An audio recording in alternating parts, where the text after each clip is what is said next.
राजनीति की जा रही है। मैं 1985 से देख रहा हूं कि ऐसी बात नहीं थी। अगर सदन विधान ये अगर सदन है तो इसमें विपक्ष अपक्ष की जो जनता चुन के भेजती है कि वहां जाइए, हमारी बात को उठाइए,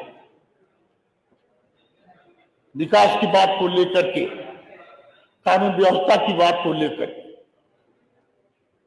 यहां पर जो जनप्रतिनिधि हैं, जो आए हैं, सत्ता हो चाहे विपक्ष, सबको उनकी बात करना चाहिए। धर्म सबका है, राम हम लोगों की सत्ता है, भगवान कुछ हम लोग, कोई देवता ऐसा नहीं है, उनको में नहीं बंटवारा करना चाहिए। अगर प्रश्न उठाना है तो विकास के लिए उठाइए, कानून व्यवस्था पर उठाइए। जब इस सब उठाई तब जाकर के प्रदेश का सुधार होगा। इसलिए मैं कहना चाहता हूं माननीय अधिवक्ता महोदय, कोई बात जब कोई ये लोग बना करके बजट महामहिम राज्यपाल को देते हैं, वही सुनाती। मैं ये कहना चाहता हूं कि आज तक 40 साल से मैं लगातार हूं, मगर इस तरह का पहली बार महामहिम को मैं कोई आप नहीं कर रहा हूं। मगर जो मैंने सुना, जब हल्ला हो रहा था तो उन्होंने कह दिया कि आपकी बात सुन बजाओ। ये नहीं, कभी कोई महामहिम राज्यपाल सबके होते हैं, सत्ता की भी हम लोगों की होती है। ये शब्द है, मैं उसको नहीं कहना चाहता। हम विकास की बात करेंगे, कानून व्यवस्था की बात करेंगे। ये लोग गरीब तबके के जो लोग बच्चे हैं, चाहे पिछड़ी जात के हों, चाहे आपके दलित हो या अल्पसंख्यक, आज चाहे नौकरियों में भी अगर लोग तैयारी करके पढ़ते हैं, जब जगह निकल जाती है तो उसमें भी कोटा पिछड़ी जात का, दलित का और अल्पसंख्यक का कोटा नहीं रहा। जो बाबा साहब ने संविधान बनाया कि सबका सम्मान और सबका अधिकार, इस तरह कानून हम तो कहना चाहते हैं कि बाबा साहब के संविधान के अनुसार आज ये सरकार काम नहीं करना चाहिए। इसलिए करना चाहिए कि देश की आजादी में सबका आजाद करने में सबकी भूमिका रही, और लड़ करके गोलियां खा करके आज उनको देश को आजाद कराने का काम। महात्मा गांधी से लेकर के सभी, राष्ट्रपिता महात्मा गांधी से लेकर सुभाष चंद्र बोस, कुछ भी हो, जब आजाद हुआ वही राष्ट्रपिता महात्मा गांधी ने कहा था, ये सरकारें जो हमारे चुनी हुई सरकार आ रही हैं, तो उस सरकारों की जिम्मेदारी है कि रोटी, कपड़ा, मकान और शिक्षा और स्वास्थ्य पर विशेष ध्यान देना चाहिए। मगर ये सरकार उस पर नहीं जा रही। जो गरीब के बेटे पढ़ रहे हैं, सरकारी अगर मिल गया MBBS में चाहे PCS में, अगर सरकारी तौर पर मेडिकल कॉलेज मिल जाए डॉक्टर बनने के लिए, तब तो ठीक, और नहीं तो ऐसे MBBS डॉक्टर जब पढ़े तो उसकी फीस अगर जोड़ा जाए तो 5 साल में 1 करोड़ रुपया से ज्यादा था। तो कहां से हो पाएगा गरीब का बेटा? इनकी मानसा है कि हमारा जो ऐसा बनाओ जो 100 साल पहले हिंदुस्तान था उस पर जाके खड़ा करना चाहते हैं, खड़ा करना चाहते हैं। ये नहीं होना चाहिए। देश की आजादी में सबका सम्मान होना चाहिए। हमारे देश के माननीय प्रधानमंत्री जी भी ने कहा कि सबका साथ और सबका विकास हुआ है, मगर उसका कहाँ काम किया जा रहा है। ये तो ये चक्कर में पड़े हैं कि पिछड़ी जात के, दलित के, अल्पसंख्यक के बच्चे आगे न पढ़ सकें। अरे जो दिन भर मजदूरी करके अपने परिवार को चलाने का काम कर रहा, प्रयास कर रहा है, और उसका बेटा अगर अधिकारी बनना चाहता है तो उसकी फीस रहा, छात्रवृत्ति भी नहीं मिल रही है, सब कुछ नहीं मिल रहा है। गरीब तबके के बच्चे लड़कियों को भी नहीं मिल रहा है कि किस तरह से उनका सम्मान रहना चाहिए। इसलिए मंशा है कि जब गरीब के बेटा और पिछड़ी जात के अल्पसंख्यक अगर वो बच्चे नहीं पढ़ पाएंगे तो हमारी बात को मानेंगे, और जब वे पढ़ के होशियार हो जाएंगे, जानकार हो जाएंगे, तब हमारी बात को नहीं माने, अधिकार ये माने को अधिकार माने अपना। हम ये नहीं कर सकते। राजनाथ सिंह मुख्यमंत्री थे, आपके कल्याण सिंह थे, तभी ऐसी कोई अच्छी बात नहीं।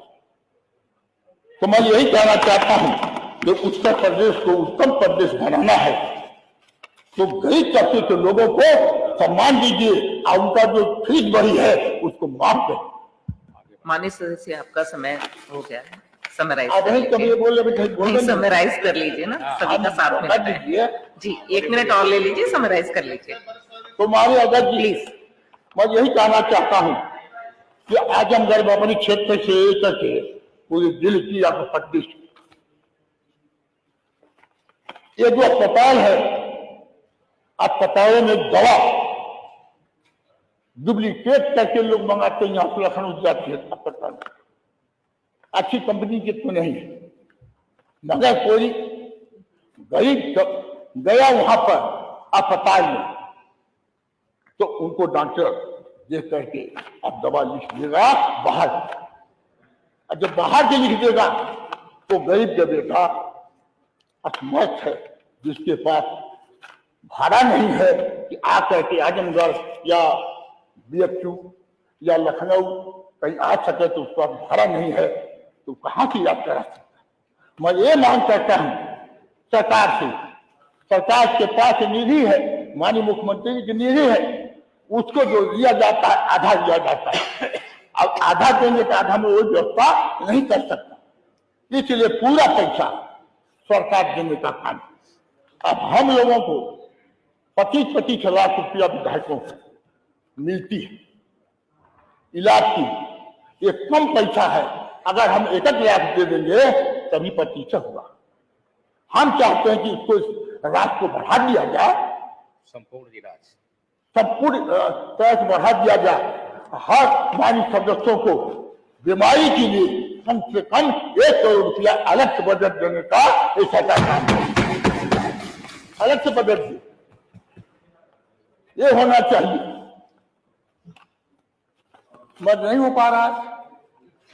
इसी तरह से आज बिजली की समस्या है पूरे प्रदेश में, या पूरे उत्तर प्रदेश की बात है। जो प्लांट लगा है इसमें, जो बिजली करने वाला पैदा करता है, तो हमारी सरकार माननीय अखिलेश यादव जी मुख्यमंत्री थे तो उन्होंने कई प्लांट बनवा करके बिजली का असम जनता को समर्पित करने का काम किया था। आज वही बिजली से आज जा रही है जनता की बिजली जा। आज गांव में शिकायत आती कि ठंडक में उनको रात को बिजली दी जाती, दिन को नहीं दी जाती। ठंडक में कई लोग बीमार पड़ गए और कई लोग मर गए। हम यही कहना चाहते हैं कि एक समस्या को देखते हुए ग्रामीण क्षेत्रों में दिन में बिजली देने का काम करें। 4-5 घंटा 6 घंटा बिजली आती गांव में, किसान परेशान। इसलिए हम कहना चाहते हैं कि इसकी व्यवस्था कराई जाए, और जो अस्पताल में आपकी MRI मशीन नहीं है, माननीय स्वास्थ्य मंत्री की सुविधा के तहत कि हमारे यहाँ MRI मशीन कर दिया गया, चाहे मेडिकल कॉलेज आजमगढ़ में, चाहे जिला अस्पताल में या पूरे प्रदेश में अच्छा भवन बन के रखा है और उसमें मशीनें नहीं आई। जो गरीब इलाज कराने जाता है तो वो पैसा उसके पास नहीं है, 7-8 हजार रुपया लगेगा तब जाके उसका इलाज। अब तो आयुष्मान कार्ड है स्वास्थ्य विभाग वाला, उसमें जा रहे हैं लोग, उससे मरीज नहीं दिखा पा रहे हैं, क्या कारण है, पैसा है कि नहीं। अनेक इस तरह से बिजली विभाग में ट्रांसफार्मर वगैरह जल जाते हैं। अरे भाई ठीक है, टाइम जल्दी भाई मत बाद में आप बोला। हाँ, जल्दी समराइज कर लीजिए, काफी समय आपका प्लीज। तो जो ट्रांसफार्मर है वो जल गया, क्षमता बढ़ाने के लिए अगर उनके पास जाइए बिजली विभाग में तो उनके पास धन नहीं है कि उसमें तार बदल सकें या ट्रांसफार्मर लगा। अब उनके क्या कह देते हैं कि जाओ, यही कहते हैं जाओ विधायक जी से लिखवा लाओ, बदनाम करते हैं। कहाँ विधायक जी में लिखेंगे, तो लिखना ही पड़ता है। ये तो बिल ये ले रहे हैं, विभाग भी ले रहा है, और जो गरीब आदमी का लाखों लाखों रुपया तक बिल जा रही, उल्टा सीधा करके बिल जा रही। किसी बड़े आदमी के घर आज बिजली बढ़ा के कभी कोई नहीं, अब सुनने तक नहीं गया। सब मार गरीबों खातिर है ये सरकार, ये कानून व्यवस्था आपके पिछड़ी जात। सर जल्दी समराइज कर लीजिए, आपका 10 मिनट से ज्यादा हो गया सर। तो परेशान इनको किया जाए, इसलिए तो ध्यान देना चाहिए। अब अस्पताल में जाइए, यहाँ जाइए, 2 आदमी अगर मार कर ले, अपने में झगड़ा होती रहती, अगर मार कर ले गए, मार हो गई तो जो पहले थाने में जाएगा तो उसकी रपट लिखी जाएगी और दूसरे की रपट नहीं। ये बात पूरे प्रदेश में कैसे ये अन्याय मिलेगा, ये तो अन्याय हो रहा है कि एक आदमी लिख लो और फिर मत लिखो। कि इसको सरकार को गंभीरता से लेना चाहिए कि इस पर विचार करे। बड़े पैमाने पर तार और खंभा है, ये सब उनको बनवाने के लिए करना चाहिए।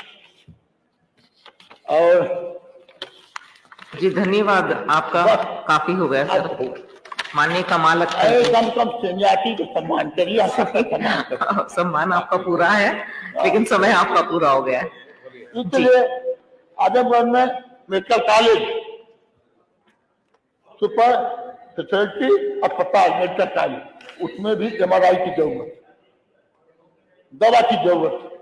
इतना बढ़िया बना था, मगर जिस उद्देश्य से बना है उसमें विशेषज्ञ डॉक्टर, हर बीमारी के रोग के डॉक्टर विशेषज्ञ होते हैं, वो उसमें पोस्ट नहीं। हम यही चाहेंगे कि मेडिकल कॉलेज प्रदेश के अंदर आजमगढ़ में जो मेडिकल कॉलेज है, कोई कॉलेज हो, उसमें आपको विशेषज्ञ डॉक्टर चाहिए। हर रोग का, किडनी का, लीवर का, आपके हाथ का, जो भी उसको बीमारी हो, ब्रेन की हो, उसका एक माननीय कमाल करना चाहिए। प्लीज, मगर ये सरकार थैंक यू सर, उस पर ध्यान नहीं दे रही है, उस पर नहीं ध्यान दे रही है। इसलिए माननीय हमारे माननीय कमाल अख्तर जी, दाता महोदय, अब हमारा खत्म हो चुका है। एक मामला था कि हमने उस बार भी एक पुल के लिए मांग किया था, पुल के लिए, और उस समय राज्य मंत्री यहाँ बैठे थे। 51 में मैंने वक्तव्य में मांगा था, लिख के दिया, उल्टा सीधा जवाब दिए। आज तक निर्देश हुआ, माननीय अध्यक्ष जी का पीठ से निर्देश किया। Thank you sir. नहीं, आप हम कह रहे हैं कि धन्यवाद सर, उनको बोलने बनाने के लिए होगा। आज माननीय कमाल अख्तर जी, आप लिख के दे दीजिए। पुल जाती है, उस पर आज तक पुल नहीं बना। अब पता है किसी मैं गया, समिति में गया कि क्या हो रहा है, क्या नहीं हो रहा। तो इस तरह के है। जी जी धन्यवाद। कई सड़कें हैं। धन्यवाद यादव जी, माननीय सदस्य धन्यवाद। कमाल अख्तर जी प्लीज आप होते हुए, माननीय कमाल अख्तर जी आप बोलिए। रोड तक ये सड़क माननीय कमाल अख्तर जी, उसको बनवाने के हमारे लिए निर्देश देने की कृपा करें। आप बोलिए। 15 साल से नहीं बन पा रहा है। कहने के लिए तो बहुत कुछ है, मगर आप लिखित में दे अब नहीं दीजिएगा है। माननीय अध्यक्ष जी को डिजिटल। हम लोगों को एक जो है कि कम से कम अपनी बात हम सदन में कहते हैं। जी, अगर हो जाता है आपने काफी अच्छे से डिटेलिंग कर दी है सर। तो अपनी बात हम जनता जी, की सबने सुन ही लिया है। और बात को बताने का काम करेंगे। माननीय कमाल बात करते हुए हमारे माननीय राष्ट्रीय अध्यक्ष जी की सरकार थी, तो आज पूरे माननीय कमाल जी, आप बोलिए। सबसे ज्यादा काम हुआ है। कोई से जांच करवा लीजिए जी। एक चीज कोई रखा है, अभी उनको भी बोलने का मौका दे दीजिए, वो काफी युवा है। अखिलेश यादव के शासन काल में जो विकास हुआ है। माननीय कमाल अख्तर जी, आप प्लीज कैरी ऑन प्लीज। धन्यवाद अधिष्ठाता महोदय जी। आपने महामहिम राज्यपाल महोदय जी के